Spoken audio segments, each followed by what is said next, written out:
Great round. Looks like I think you hit all the fairways. I think you were 14 of 14, and I think you're #1 in strokes gained putting, so that's a pretty nice combination. Yeah. That would be the priority on this golf course, yes. I mean, getting the tee shots online is critical.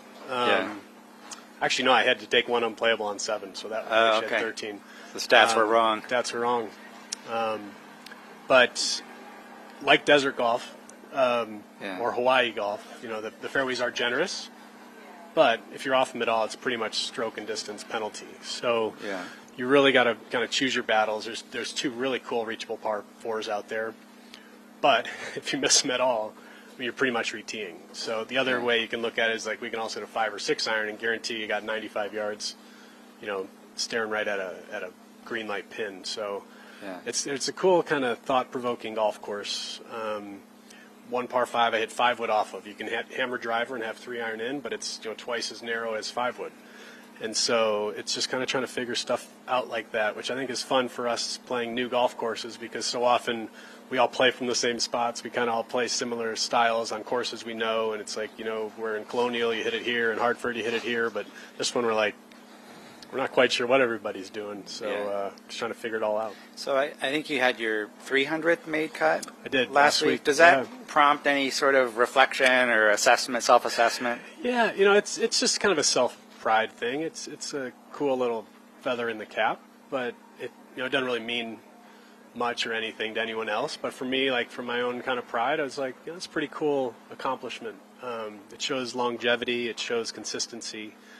I pretty much played, it shows supporting the tour. I mean, gosh, I played probably 27, 28 events every year for 17 straight years. Like, not many people have, just knock on wood, out of injury have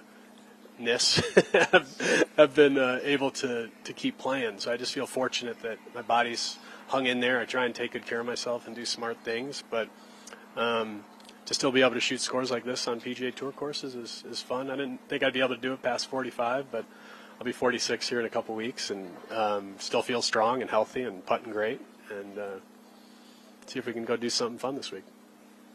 Yeah, but you started fast. 3 out of 4 birdies out of the gate, and then the birdie. Then you got a bogey at 7, I think it was. 7, yep. And then bounce back at 8. How did that set you up for the rest of the round in terms of the finish? Yeah, the hot start was great because it's very cool here at 6 in the morning.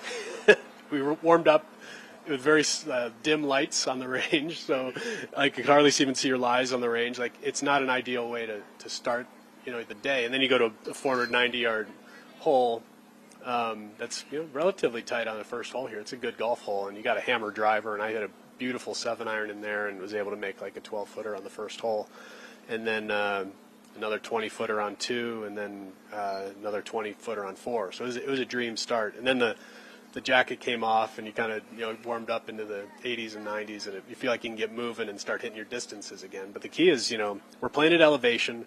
We're thinking 3 to 5% on most of the shots, but yet it's cool out, so we're not quite getting that. So that's the big part of this, is like trying to figure out when to take the elevation. We're in this afternoon, they might go up to 6 or 7%. So that's kind of the hardest part of playing at elevation for us. Doing work here. You hit the first tee shot here, and you're on the leaderboard after going way top of the board. Yeah, I've got a course record for at least the next 9 minutes or so. So yeah, it's pretty cool. Finishing like you did 4 in the last 5. With the 17 and 18 as well. Some really nice 6 and 7 irons in there. Got a nice chip up and down there on the last for birdie. You get a good drive on 18. You should make birdie. Most of the guys will probably have mid to long irons in there. It's an exciting golf course. It's really cool. It's short par 3s, long par 3s, drivable par 4s, long par 4s, par 5s converted to par 4s. I was expecting, honestly, to be more of a resort-style kind of gettable golf course without knowing anything about it. But getting here, I'm like, this is a really good championship golf course, and it's exciting. How does that affect your preparation without having too much knowledge of the place? Yeah, you know, we got very detailed yardage books, and we're just trying to see. I always look first at the widest part of each fairway. Do I want to get aggressive here? Is it worth it? Depending on where they put the pins, you know, it's a chess game for us, and I've been doing this for a long time, so I kind of know my strengths and weaknesses, and it's kind of just playing to those or away from those, and And having a hot putter is always the key. And today I had a hot putter, and go do my drills and warm down and try and do it again tomorrow. Do you remember your first made cut? I do. Where was that? Yeah, it was '05 Milwaukee Open at Brown Deer Park. Okay. I was on the mini tours. I Monday qualified. Okay. And I talk about nerve-wracking Friday afternoon round because, I mean, I had nothing to my name. I was living out of my mom's car in my parents' basement, like just crisscrossing the country trying to play mini tour events. And I Monday'd there and made a cut, which I knew at the time last place was like $10,000, which would pay for my Q school and like pretty much the Dakotas tour. And so it was a very meaningful thing for me. And so I think I finished 25th and made like $25,000. And I was like, this paid for my rest of my year and my entry fees. And I think it actually paid for Courtney's engagement ring. What kind of car was that? So that my mom had a Nissan Altima. Nissan Altima? Was that a nice, roomy place to live? 93 Nissan Altima. The back was a little tight. It was a little tight in the back seat. But that was great memories. How many miles were on that baby? I put about 250,000 on my mom's. I got a second one and put about 200,000 miles on that one. Yeah. And then I just bought a new Camry, my 5th year on the mini tours, and I got my PGA Tour card and traded that in for a Porsche 911 after I had my first year on the PGA Tour. When you wanted a hot shower, you'd go back to Mom and Dad's, or? Yeah, maybe Motel 6s, Super 8s. Yeah. It was whatever I could do. Your parents were in Chicago, or were They're in they? Chicago at that time. Yeah. Yeah, in Wheaton. Do you? I mean, you're smiling as you're describing this. What was it especially difficult, or it sounds difficult? I mean, it's gut wrenching, but it's like there's like a beauty to it too, where it's like you've nowhere to go but up. Yeah. I was fortunate to have a diploma from a nice university, but like my dream, I wanted to get out here. Like there was no other option. Like there wasn't a second option. Like I think when you have a second option, you don't achieve the first option. And it was like I truly looked at it that way. Like whatever I got to do, if I got to work at Kierland, if I got to caddy at Whisperock, if I got to substitute teach at my high school, which I did all those things, then I'm going to do it to save money and to give myself a chance. But then when I have the opportunity, you got to grab it. And I was fortunate to do it on my 6th try in '07 at Q school, and been out here 17 years if later. I got to work at Carolyn, what was the first thing you said? Kierland Golf Club in Scottsdale. That's where I okay. used to scrub clubs. I made $6.15 an hour. Yeah. But I'd work 6 to 1, and then I'd golf from 1 to dark. Yeah. And then I'd caddy at Whisperock on the weekends.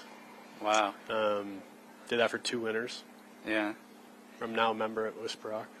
And playing, I think you're in the 160s or 170s right now in the FedEx Cup Fall. In FedEx. So, would you use if you need it, would you use career money or something next year, or how does that work? Well, I think the 300 made cuts gives you a conditional status. And then with the changes the following year, I think everything kind of is going to up in the air and thrown away anyway. So yeah, it's kind of like I don't have much to lose. It's like go for it this fall, and if it doesn't, I'll get in a few events, and if I'm done at age 47 after next year, it's awesome. I'll be home with my family for 3 years before the Champions Tour.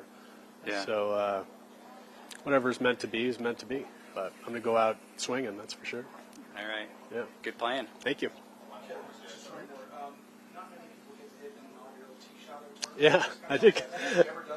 I don't think so. I was kind of like I don't think I have any Utah back, but I was kind of up there and people all had their phones out, and I was like, oh wow, this is actually the first shot of the tournament. It's kind of cool. So I had not thought about that, nor do I have. I'd really like to get a place in Park City sometime. It's pretty awesome up there, but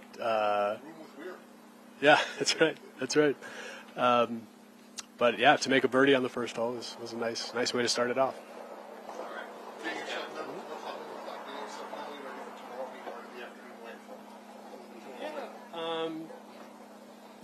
I'm pretty accustomed to the break here, kind of either going early, late, or late, early.